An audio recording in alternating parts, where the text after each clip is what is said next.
তৃণমূল কংগ্রেসকে ইংরেজি ভাষায় তারা লিখছে স্ট্রেট টক টু টিএমসি। সরাসরি তৃণমূলকে বলছি, নির্বাচন কমিশন বলছে সরাসরি তৃণমূলকে বলছি যে এবারের নির্বাচনে ছাপ্পা হবে না, কোনো মতেই ছাপ্পা হবে না। কিশলয়ের অগ্নিবাণের আজকের প্রথম প্রশ্ন, প্রথম অগ্নিবাণ, যেখান থেকে ডিবেটের প্রথম অংশে যাব।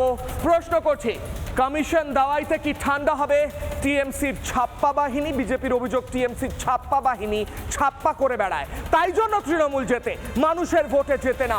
এবার কমিশন দাওয়াই কোনো জায়গায় ছাপ্পা হবে না। কিশলয়ের অগ্নিবাণ সন্ধ্যে 6টায় বাংলার 1 নম্বর ডিবেট শোতে এই মুহূর্তে যারা উপস্থিত রয়েছেন তাদের কাছে যাব। আমার সঙ্গে রয়েছেন জগন্নাথ চ্যাটার্জি, বিজেপি প্রার্থী শিউড়ির, চার্লস নন্দী রয়েছেন বিজেপি মুখপাত্র, সৌরভপ্রিয় দত্ত রয়েছেন রাজনৈতিক কর্মী, তৃণমূলকে সমর্থন করেন, অরিন্দম আচার্য রয়েছেন প্রাক্তন পুলিশ কর্তা, রিতেশ বসাক সিপিআই নেতা আমার সঙ্গে রয়েছেন, শর্মা ব্যানার্জি ইউটিউবার এবং বিশ্লেষক আমার সঙ্গে রয়েছেন।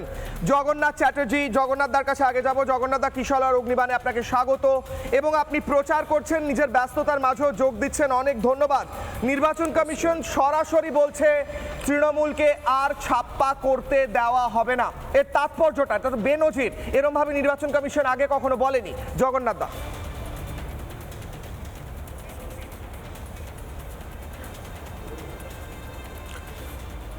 নির্বাচন কমিশনের কাজই সেটা। নির্বাচন কমিশনের আগে বলেনি তা না, নির্বাচন কমিশন নিশ্চিতভাবে তাদের প্রক্রিয়ার মধ্যে চেষ্টা করেছে যাতে ছাপ্পা না হয়, অবাধ এবং নিরপেক্ষ ভোট হয়। কিন্তু যেভাবে রাজনৈতিক দল হিসেবে তৃণমূল কংগ্রেস সমস্ত ধরনের মানে মানে যা বলে শালীনতা হারিয়ে, সৌজন্য হারিয়ে, গণতান্ত্রিক সংস্কৃতিকে হারিয়ে গিয়ে যেভাবে তাদের শীর্ষ নেতৃত্ব উস্কানি দিচ্ছে, হিংসার উস্কানি দিচ্ছে, রাজনীতিতে উস্কানি দিচ্ছে, তখন নির্বাচন কমিশনকেও স্পষ্টভাবে বলতে হচ্ছে যে এই হিংসা বা উস্কানি বরদাস্ত নয়। কারণ মুখ্য নির্বাচন কমিশনার শ্রী জ্ঞানেশ কুমার কলকাতায় এসে যখন ফুল বেঞ্চের মিটিং করেন এবং পরবর্তীকালে যখন আমরা শুনতে পাচ্ছি যে জেলা নির্বাচনী আধিকারিক এবং পুলিশ সুপারদের সঙ্গে বারবার মিটিংয়ে তাদের কাছে সবচেয়ে বড় চ্যালেঞ্জ পশ্চিমবঙ্গে হিংসা মুক্ত নির্বাচন করানো, ভয় মুক্ত নির্বাচন করানো, হুমকি মুক্ত নির্বাচন করানো, রিগিং ছাপ্পা মুক্ত নির্বাচন করানো। এখন সেই কাজ করতে গিয়ে নির্বাচন কমিশন বুঝতে পারছেন যে শাসক দলই হচ্ছে এর সবচেয়ে বড় জন্য বাধা বা প্রতিবন্ধকতা। তো সেজন্য পশ্চিমবঙ্গের গণতান্ত্রিক পরিবেশকে ফিরিয়ে আনতে সাধারণ মানুষকে নিজের ভোট নিজে দিতে হলে আর এছাড়া আর কোনো উপায় নেই বলেই আমাদের মনে হচ্ছে। শুধুমাত্র উপরের নেতৃত্ব না, উপরের নেতৃত্ব দেখা দেখি নিচেও তৃণমূলের ছুটকো ছাটকা নেতা প্রার্থীরা বিভিন্ন জায়গাতে এ ধরনের সন্ত্রাস হুমকি শুরু করেছে।